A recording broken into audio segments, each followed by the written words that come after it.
नमस्कार, मैं हूं प्रार्थना शर्मा। छत्तीसगढ़ की नई तमाम खबरों के साथ आप देख रहे हैं सर्वधर्म संगम टीवी चैनल। चलिए बुलेटिन की शुरुआत करने से पहले नजर डालते हैं हेडलाइंस पर।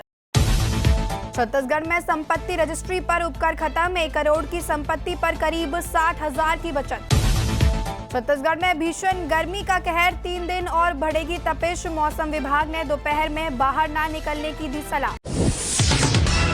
छत्तीसगढ़ सरकार ने आम लोगों को बड़ी राहत देते हुए अचल संपत्ति की रजिस्ट्री सस्ती कर दी है। अब रजिस्ट्री पर लगने वाला उपकर पूरी तरह खत्म कर दिया गया है। छत्तीसगढ़ उपकर अधिनियम 2026 लागू होते ही यह फैसला प्रभावी हो गया है। मुख्यमंत्री विष्णुदेव साय ने कहा कि सरकार का मकसद लोगों का आर्थिक बोझ कम करना है। वहीं पंजीयन मंत्री ओपी चौधरी ने बताया कि इस फैसले से मध्यम वर्ग, किसानों और आम परिवारों को सीधा फायदा मिलेगा। उदाहरण के तौर पर 1 करोड़ रुपए की संपत्ति पर करीब 60,000 रुपए की बचत होगी। सरकार ने जनहित में करीब 150 करोड़ रुपए के राजस्व को त्याग किया है, जिससे रजिस्ट्री प्रक्रिया और आसान और किफायती हो जाएगी। 29 को कैबिनेट का बैठक है, उसमें कई महत्वपूर्ण निर्णय होंगे और 30 अप्रैल को एक दिन का विधानसभा का सत्र है, जिसमें जो पिछले दिनों देश के पार्लियामेंट में नारी शक्ति वंदन अधिनियम बिल पास नहीं हो पाया, हम लोग विधानसभा में उसके समर्थन में चर्चा करेंगे। रायपुर में पुरानी रंजिश एक बार फिर खूनी वारदात में बदल गई। पुरानी बस्ती के जोगीनगर इलाके में युवक कुशबाग की चाकू मारकर हत्या कर दी गई। जानकारी के मुताबिक 27 अप्रैल की रात कुशबाग अपने साथियों के साथ क्रिकेट खेल रहा था। इसी दौरान उसे एक फोन आया और वह मेन रोड की ओर चला गया, जहां पहले से घात लगाए बैठे आरोपी ने उस पर हमला कर दिया। गाली गलौज के बाद आरोपी ने मारपीट की और फिर चाकू से गर्दन पर वार कर दिया, जिससे वह गंभीर रूप से घायल हो गया है। बीच बचाव करने पहुंचे समीर पर भी आरोपी ने हमला कर दिया और घायल कर दिया। घटना के बाद आरोपी मौके से फरार हो गया। पुलिस ने मामला दर्ज कर तुरंत कार्रवाई करते हुए सिविल लाइन, तोली बाधा थाना और क्राइम ब्रांच की टीम के साथ मिलकर सभी आरोपियों को कुछ ही घंटों में गिरफ्तार कर लिया। बताया जा रहा है कि आरोपियों में 2 नाबालिग भी शामिल हैं। रायपुर में विधानसभा अध्यक्ष डॉक्टर रमन सिंह ने ऑटिज्म से ग्रसित बच्चों के विकास के लिए एक महत्वपूर्ण पुस्तक का विमोचन किया। स्पीकर हाउस में आयोजित कार्यक्रम में developing skills through activities for children with autism a practical guide पुस्तक लॉन्च करते हुए उन्होंने कहा कि ऑटिज्म से ग्रसित बच्चों में अपार क्षमताएं होती हैं, जिन्हें सही मार्गदर्शन और निरंतर प्रयास से निखारा जा सकता है। डॉक्टर सीमी श्रीवास्तव द्वारा लिखी गई इस पुस्तक में 100 से ज्यादा गतिविधियां शामिल हैं। 3A मॉडल यानी एम, एक्टिविटी और एक्शन के जरिए इसे सरल और उपयोगी बनाया गया है। छत्तीसगढ़ में कक्षा 10वीं और 12वीं बोर्ड परीक्षाओं के परिणाम घोषित कर दिए गए हैं। मुख्यमंत्री विष्णुदेव साय ने ई-क्लिक के माध्यम से ऑनलाइन रिजल्ट जारी किया। अब छात्र छत्तीसगढ़ माध्यमिक शिक्षा मंडल की आधिकारिक वेबसाइट पर अपना परिणाम देख सकते हैं। इस मौके पर उप मुख्यमंत्री अरुण साव, स्कूल शिक्षा मंत्री गजेंद्र यादव, वन मंत्री केदार कश्यप और मंडल की अध्यक्ष रेणु पिल्ले भी मौजूद रहीं। आज हमारे प्रदेश के हायर सेकेंडरी और हाई स्कूल के कुल 5,66,320 हमारे बेटा बेटियों ने, जिन्होंने 12th और 10th के एग्ज़ाम में बैठे, उनके लिए बड़ा खुशी का अवसर है कि उनका परीक्षा परिणाम आज घोषित हुआ है। और ऐसे अवसर पर हम लोगों के बीच हमारे प्रदेश के डिप्टी सीएम श्री अरुण साव जी उपस्थित हैं। हमारे प्रदेश के वन मंत्री श्री केदार कश्यप जी उपस्थित हैं। हमारे प्रदेश के शिक्षा मंत्री श्री गजेंद्र यादव जी उपस्थित हैं। हमारे शिक्षा विभाग के सेक्रेटरी श्री कोमल परदेसी जी उपस्थित हैं। माध्यमिक शिक्षा मंडल की अध्यक्ष श्रीमती रेणु पिल्ले उपस्थित हैं। श्रीमती पुष्पा साहू उपस्थित हैं। रघुवंशी जी उपस्थित हैं। और हमारे माध्यमिक शिक्षा मंडल के सभी सम्मान्य सदस्यगण भी उपस्थित हैं। अभिभावकगण भी उपस्थित होंगे और प्रेस के मित्रगण उपस्थित हैं। आप सभी का मैं अभिनंदन करता हूं, स्वागत करता हूं। और साथ ही साथ हमारे 12वीं और 10वीं के जो भी बेटा बेटी 12वीं और 10वीं के बोर्ड एग्ज़ाम में सफलता हासिल किए हैं, प्रावीण्य सूची में पास हुए हैं, फर्स्ट डिवीज़न, सेकंड डिवीज़न में पास हुए हैं, थर्ड डिवीज़न में पास हुए हैं, ऐसे सभी बेटा बेटियों को बहुत बहुत शुभकामनाएं, बहुत बहुत बधाई। और उनके साथ साथ उनके अभिभावकों को भी बधाई, बहुत बहुत शुभकामनाएं। और हमारे सभी शिक्षक वृंद जिन्होंने उनको शिक्षा दी उनको भी बधाई। और साथ ही साथ परीक्षा को सफलतापूर्वक संपन्न कराने के लिए माध्यमिक शिक्षा मंडल को भी बहुत बहुत धन्यवाद। निश्चित रूप से हमारे शिक्षा मंत्री जी बता रहे थे कि पिछले वर्षों से इस साल ज़्यादा अच्छा रिजल्ट आया है। इसमें निश्चित रूप से हमारे माननीय मंत्री जी का, हमारे शिक्षा विभाग का इसमें और हमारे शिक्षकों का बहुत परिश्रम है। शिक्षा मंत्री जी ने अनेकों इसके लिए प्रयास किए हैं, हमारे शिक्षा विभाग के अधिकारी प्रयास किए हैं। हमको बता रहे थे शिक्षा मंत्री की हमारे जो प्राचार्य हैं उनका संभागीय स्तर पर बैठक करके पढ़ाई का स्तर बढ़े, रिजल्ट अच्छा है, इसके लिए उन्होंने प्रयास किया है। हम लोग पिछले 3 साल से पहली बार पीटीएम भी करते हैं। पहले खाली प्राइवेट स्कूलों में होता था, लेकिन अब सरकारी स्कूलों में भी पीटीएम की व्यवस्था किए हैं ताकि अभिभावकों को भी अपने बेटा बेटियों का प्रगति वो सब प्राप्त होता रहे, ताकि वो भी अपने बच्चों को कुछ सलाह दे सकें। न्योता भोज और कई तरह के मासिक टेस्ट और 5वीं 8वीं में भी बोर्ड का एग्ज़ाम, ये सब भी करके गुणवत्ता शिक्षा का कैसे आगे बढ़े इसका प्रयास छत्तीसगढ़ में हो रहा है। और इसी का परिणाम है कि 12वीं और 10वीं में बहुत अच्छा रिजल्ट आया है। मैं फिर से एक बार हमारे सभी बेटा बेटियों को जो हमारे छत्तीसगढ़ के भविष्य हैं, छत्तीसगढ़ का भविष्य उनके कंधों पर टिका है, उनको बहुत बहुत आशीर्वाद, बहुत बहुत बधाई, बहुत बहुत शुभकामनाएं। छत्तीसगढ़ में पेपर लीक मामले को लेकर सियासत तेज हो गई है। भाजपा के प्रदेश प्रवक्ता अमित चिमनानी ने कांग्रेस पर तीखा हमला बोला है। उन्होंने आरोप लगाया कि जिस छात्र संगठन एनएसयूआई ने कार्रवाई की मांग को लेकर प्रदर्शन किया, उसी संगठन का सदस्य इस पूरे पेपर लीक मामले का मास्टरमाइंड निकला। उनका दावा है कि आरोपी की तस्वीर कांग्रेस के कई नेताओं के साथ सामने आई है, जिससे संरक्षण के आरोप लग रहे हैं। भाजपा प्रवक्ता ने कहा कि कांग्रेस शासनकाल से ही पीएससी जैसे मामलों में युवाओं के भविष्य से खिलवाड़ हुआ है और अब भी ऐसे मामलों में उनके लोगों की संलिप्तता सामने आ रही है।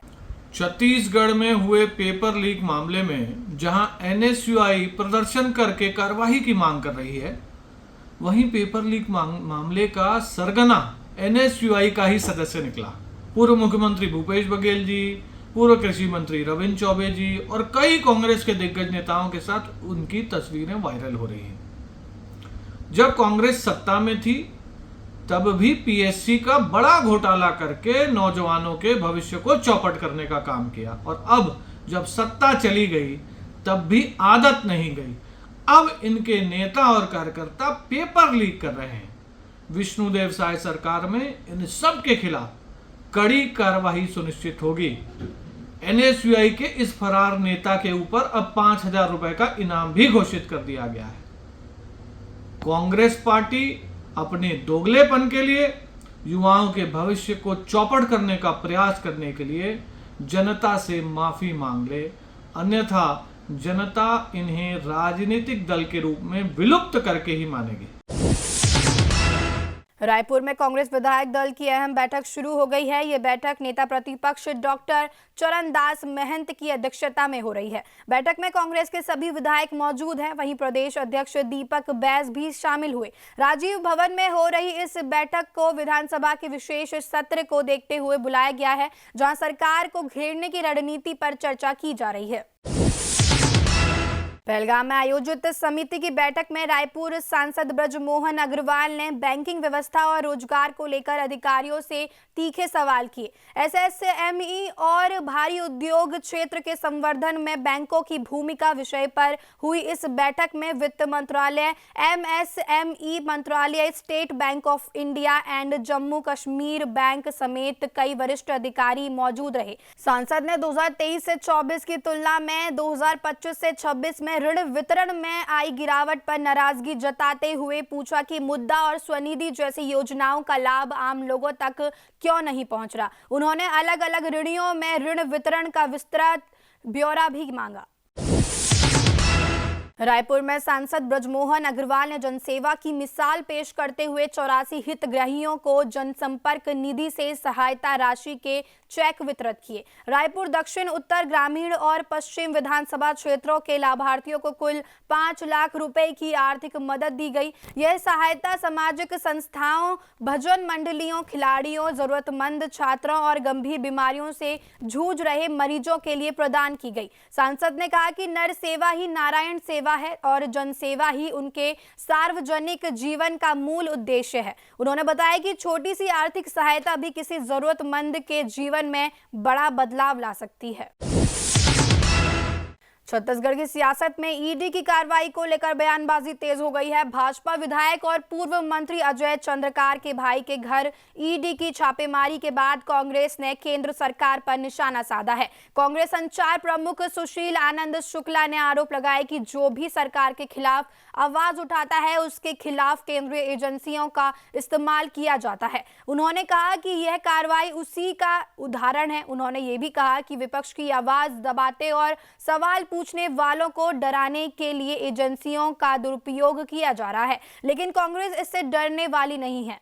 अजय चंद्राकर के सवालों से, उनके द्वारा सरकार को कटघरे में खड़े किए जाने से सरकार हमेशा असहज रहती है। भारतीय जनता पार्टी असहज रहती है।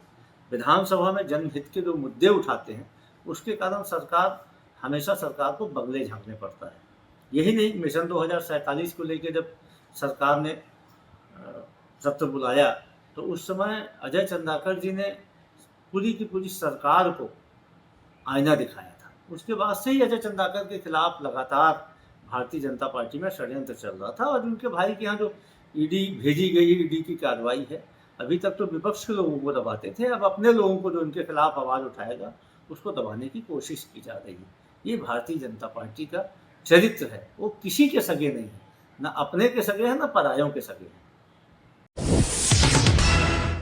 रायपुर समेत पूरे छत्तीसगढ़ में भीषण गर्मी का कहर जारी है। मौसम विभाग ने अगले 3 दिनों तक हीट वेव की चेतावनी जारी की है। प्रदेश में तापमान लगातार बढ़ रहा है। राजनांदगांव में तापमान 44 डिग्री सेल्सियस दर्ज किया गया, जबकि रायपुर में भी पारा 44.7 डिग्री सेल्सियस तक पहुंच गया। भारतीय मौसम विज्ञान विभाग के अनुसार मरुस्थल से आ रही शुष्क हवाओं के कारण गर्मी तेज हो गई है। वैज्ञानिक डॉक्टर गायत्री ने बताया कि अगले 3 दिनों में तापमान 1 से 3 डिग्री तक और बढ़ सकता है। मौसम विभाग ने लोगों को दोपहर 12 बजे से शाम 4 बजे तक धूप में निकलने से बचने, पर्याप्त पानी पीने और हीट वेव व तेज अल्ट्रावायलेट किरणों से सावधानी बरतने की सलाह दी है।